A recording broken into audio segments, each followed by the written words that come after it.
कहते हैं हमारी ही दुनिया में ना जाने कितनी दुनियाएं और बसती है, मगर इंसान सिर्फ उसे ही मानता है जिसे वो देख सकता है। काली अमावस की रात थी। चारों ओर सिवाय हवाएं और शोर के अलावा कुछ भी नहीं था। राजन को आज घर लौटने में देर हो गई थी। रात के सन्नाटे को वो अपनी साइकिल से चीरता हुआ चला जा रहा था। वह गांव की नदी तक पहुंचा ही था कि तभी उसे नदी के पास एक काला साया दिखाई दिया जो नदी के किनारे पानी को घूरे जा रहा था। इतनी रात को नदी के पास देखकर राजन के ना जाने क्यों रोंगटे खड़े हो गए। उसे ऐसा महसूस हुआ मानो उसके पैर साइकिल के पैडल पर जम गए हो। राजन कपकपाते हुए होठों से बोला, कौन है वहां पर? राजन ने इतना बोला ही था कि अचानक वो साया बिजली की रफ्तार से दौड़ता हुआ राजन के नजदीक आ गया। राजन की नजर जैसे ही उस साये पर पड़ी, उसके हलक से एक भयानक चीख निकल गई।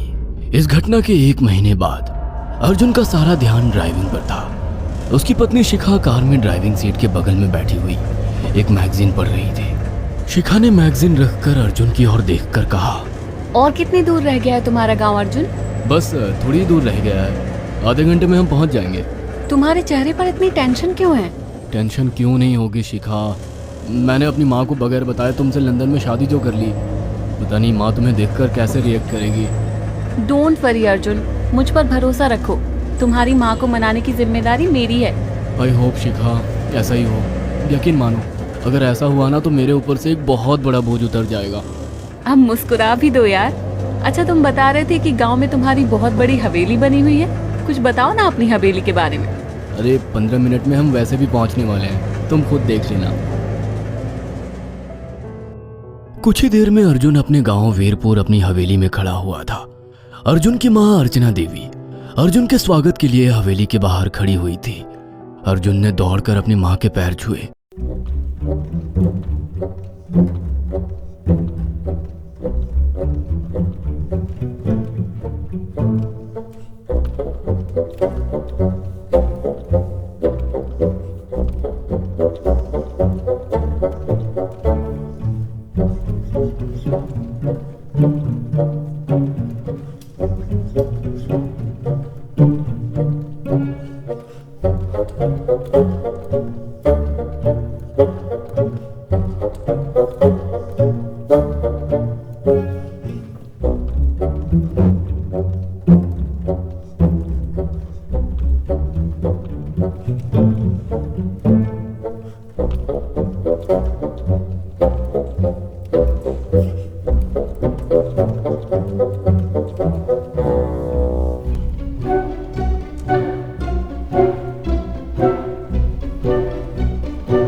पसरा हुआ था।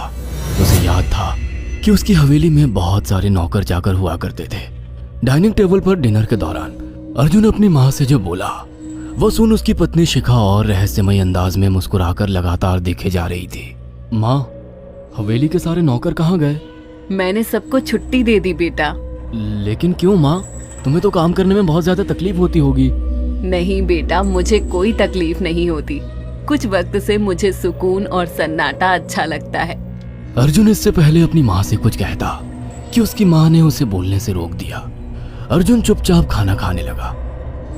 खाने के बाद अर्जुन और शिखा बेडरूम में चले गए।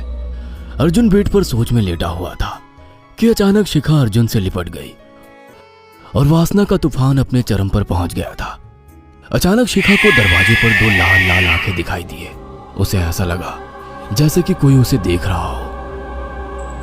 शिखा ने तुरंत बेड से उठकर अपने कपड़े पहन लिए। क्या हुआ शिखा? अर्जुन, मुझे ऐसा लगा जैसे कोई हम दोनों को देख रहा हो। पागल हो गई हो क्या? हवेली में सन्नाटा पसरा हुआ है, एक भी नौकर चाकर नहीं है। तुम्हें वहम हुआ होगा। तुमने तो सारा मूड खराब कर दिया शिखा, अब सो जाओ।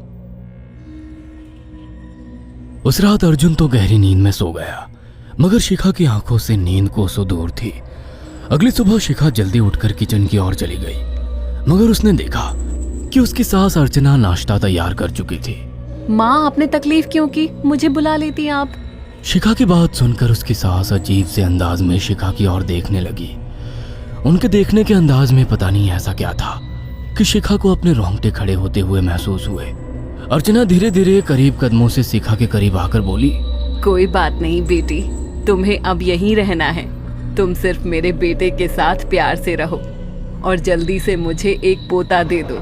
काम की चिंता मत करो, वो सब मैं कर लूंगी। कुछ ही दिनों के बाद अर्चना गर्भवती हो गई। उसे हवेली में रहते हुए 6 महीने से ज्यादा वक्त हो चुका था और इन 6 महीनों में उसने नोट किया कि जब से वो गर्भवती हुई है, उसकी सास अचानक से आकर उसके पेट पर हाथ फेरने लगती और अजीब से अंदाज में उसके पेट को घूरने लगती। शिखा ने तंग आकर अर्जुन से कहा, अर्जुन, मुझे तुम्हारी माँ का बिहेवियर बड़ा अजीब लगता है। तुम्हारी माँ जब देखो मेरे पेट पर आकर हाथ फेरती रहती है। अरे माँ को अपने पोते के आने का बेसब्री से इंतजार है शिखा, इसमें अजीब लगने वाली क्या बात है? मैं तुम्हें कैसे समझाऊं? मैंने माँ की आंखों में एक अजीब सी चमक देखी है। कैसी चमक? शिखा के मुंह से अचानक से एक अल्फाज निकल गया, जैसे किसी डायन की आंखों में होती है।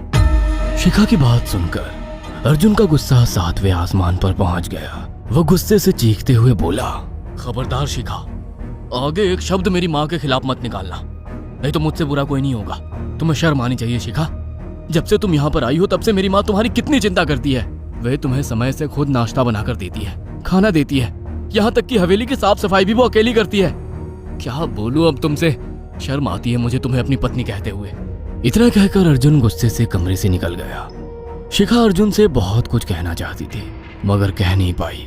उसने महसूस किया था कि चाहे कितनी भी तेज आंधी और तूफान आए, मगर हवेली के अंदर धूल की एक परत तक नहीं जमती थी और दिन ब दिन अर्चना के चेहरे की झुर्रियां कम होती जा रही थी। ऐसा लगता था मानो वो जवान हो रही हो। शिखा के अब 9 महीने कंप्लीट हो चुके थे और एक रात अचानक उसे प्रेगनेंसी पेन होने लगे। वो दर्द से तड़पने लगी। ये देखकर अर्जुन घबरा गया। वो दौड़ा दौड़ा माँ को बुलाकर लाया और बोला, माँ, हमें तुरंत शिखा को किसी अच्छे हॉस्पिटल में एडमिट कराना होगा। अर्जुन ने देखा कि उसकी माँ ने उसकी बात को सुना ही नहीं।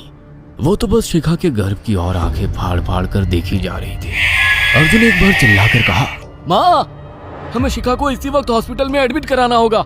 नहीं, शिखा की डिलीवरी हॉस्पिटल में नहीं, इसी हवेली में होगी। लेकिन इस हवेली में आपके और मेरे अलावा कोई नहीं है। तभी शिखा दर्द से तड़पने लगी। अर्चना ने अपने बेटे को धक्के देकर कमरे से बाहर निकाल दिया और दरवाजा बंद कर लिया। अर्जुन हक्का बक्का रह गया। अर्जुन दौड़ता हुआ गांव की ओर गया। उसने देखा कि गांव में एक पेड़ के नीचे गांव के सभी बुजुर्ग इकट्ठे थे। उनके हाथों में जलती हुई मशालें थीं। अर्जुन उनके पास पहुंच गया और बोला, मेरी मदद कीजिए, मेरी बीवी को प्रेगनेंसी दर्द हो रहे हैं। आप प्लीज किसी दाई को बुला लीजिए, जितना पैसा चाहिए देने को मैं तैयार हूँ। तभी उसके कानों में गांव के सरपंच की आवाज टकराई, बेवकूफ लड़के, तू अपनी बीवी को एक डायन के यहाँ पर मरने के लिए छोड़ आया। क्या कहना चाहते हैं आप? आप जानते हैं आप क्या कह रहे हैं? वही जो तू सुन रहा है। तेरी माँ एक डायन है। इन गांव वालों के हाथों में जो मशाले देख रहा है ना, हम तेरी ही हवेली में आग लगाने जा रहे थे। तेरी माँ ने इस गांव में ना जाने कितने नौजवानों को मार कर खाया है। तेरी माँ एक डायन है। लगता है आपका दिमाग खराब हो गया है। आप जानते भी हैं मैं कौन हूँ? हाँ, मैं जानता हूँ। तू ठाकुर धीरेन्द्र प्रताप का बेटा है। तेरे पिता को शक हो गया था कि तेरी माँ एक डायन है, इसीलिए उन्होंने तुझे हमेशा उससे दूर रखा।